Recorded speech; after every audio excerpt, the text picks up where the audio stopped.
নমস্কার বন্ধুরা, বাঙাল রান্নাঘরে সবাইকে স্বাগত। আশা করি সবাই ভালো আছো।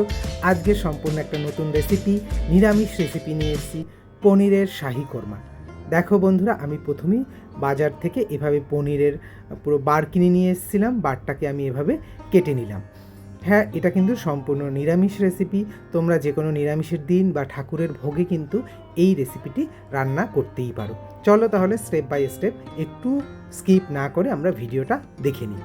দেখো বন্ধুরা, পনিরটাকে আমি এভাবে কেটে নিলাম। সবগুলি কিন্তু প্রায় স্কোয়ার সাইজের। ব্যাস, আমার পনির কাটা কমপ্লিট। এরপরে আমি কিন্তু এই পনিরের সাথে অল্প কিছু আলু দিয়েছিলাম, খুব একটা বেশি আলু দেবে না। আলুগুলোও কিন্তু আমি এভাবে স্কোয়ার শেপ করে কেটে নিয়েছিলাম। হ্যাঁ, কেউ চাইলে শুধু পনির দিয়েও করতে পারো, আলু নাও দিতে পারো, আবার চাইলে আলুটা তোমরা ব্যবহার করতে পারো। দেখো বন্ধুরা, আমি কিন্তু আলুগুলোকে এভাবে স্কোয়ার শেপ করে কেটে নিয়েছি। অনেকেই বাড়িতে পনির রান্না করো, পনির অনেক সময় ভেঙে যায়, অনেকেই বলে যে পনিরটা ভেঙে যাচ্ছে। আজকের কিন্তু এই স্টেপটা দেখাবো যে পনিরটা কিভাবে না ভেঙে রান্না করা যায়। দেখো, আমি আর একটা ক্যাপসিকাম কেটে নিলাম। ক্যাপসিকামটাও আমি এরকম স্কোয়ার শেপ করে কেটে নিলাম। হ্যাঁ, যেটা বলছিলাম, পনিরটা কিভাবে ভাজলে বা কী করলে ভেঙে যাবে না, সেটা এই ভিডিওটা পুরো দেখো তোমরা। তাহলে কিন্তু বাড়িতে যদি তোমরা সেইভাবে রান্না করো, তাহলে কিন্তু পনিরগুলো আর ভেঙে যাবে না। এটাই আমার আজকের এই রান্নার স্পেশালিটি। আমার কিন্তু ক্যাপসিকাম কাটা কমপ্লিট। আমি এবার কী কী মশলা নিয়েছি সেটা দেখিয়ে নেব। কিছুটা নিয়েছি কাজু আর নিয়েছি পোস্ত।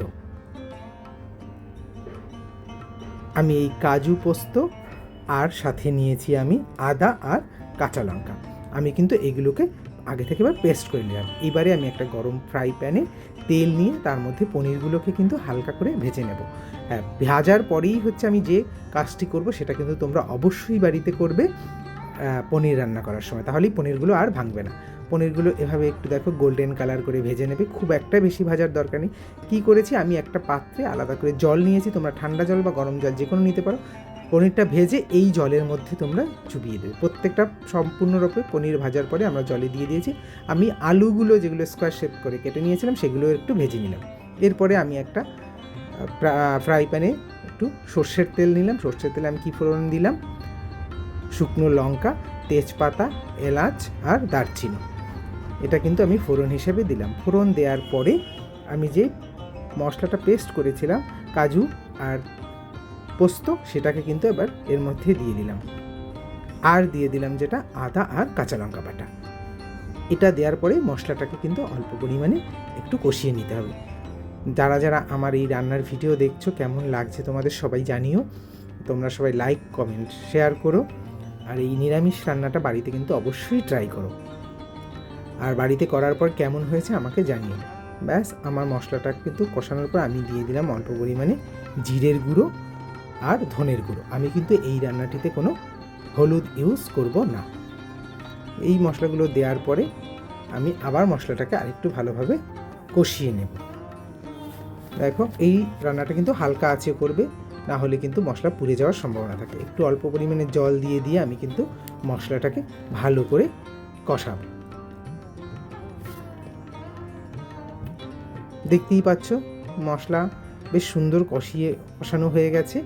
দেখো, মশলা থেকে তেল ছেড়েছে, মানেই বুঝতে পারছো যে মশলা কিন্তু কষানো হয়ে গেছে। তোমরা কে কে নিরামিষ রান্না পছন্দ করো কমেন্ট করে জানিও। আমার তো নিরামিষ আইটেম খুব ভালো লাগে।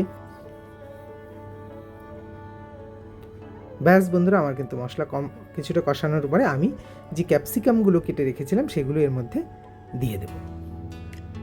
এরপর অল্প একটু ভাজার পরেই দেখো, বাহ, কালারটা খুব সুন্দর এসছে, কিন্তু খুব একটা বেশি ভাজতে হবে না। ভাজার পরে আমি এর মধ্যে দিয়ে দিলাম জল। খুব বেশি একটা জল দেবে না, কারণ এই রান্নাটা কিন্তু পনিরটা মাখা মাখা হবে। ব্যাস, জল দেওয়ার পরে এবার আমার ওই ভেজে রাখা পনির আর আলু এর মধ্যে দিয়ে দেব। পনির আর আলুটা দিয়ে দিলাম।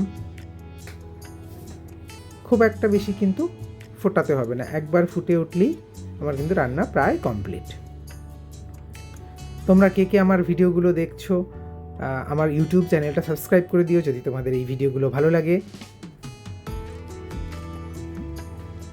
এবার আমি একটু নুন দিয়ে দিলাম। আমি কিন্তু নুন এই প্রথম দিলাম, আর দিয়ে দিলাম চিনি। যেহেতু নিরামিষ রান্না একটু মিষ্টি মিষ্টি বেশ ভালো লাগে, তোমরা তোমাদের স্বাদ মতো নুন আর চিনি দিয়ে নেবে। দেখো ফুটে উঠেছে, আমার কিন্তু পনিরের রান্না প্রায় কমপ্লিট। এই যে তোমরা গ্রেভিটা দেখছো, এটা কিন্তু নামানোর পরে পুরো ঘন হয়ে যাবে।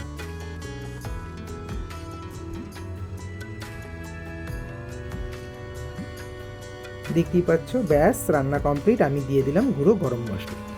আর যেহেতু নিরামিষ রান্না, ঘি ছাড়া তো হবেই না, দিয়ে দিলাম ঘি। তোমরা যতটা ঘি যতটা ঘি পছন্দ করো সেই অনুযায়ী ঘি দেবে।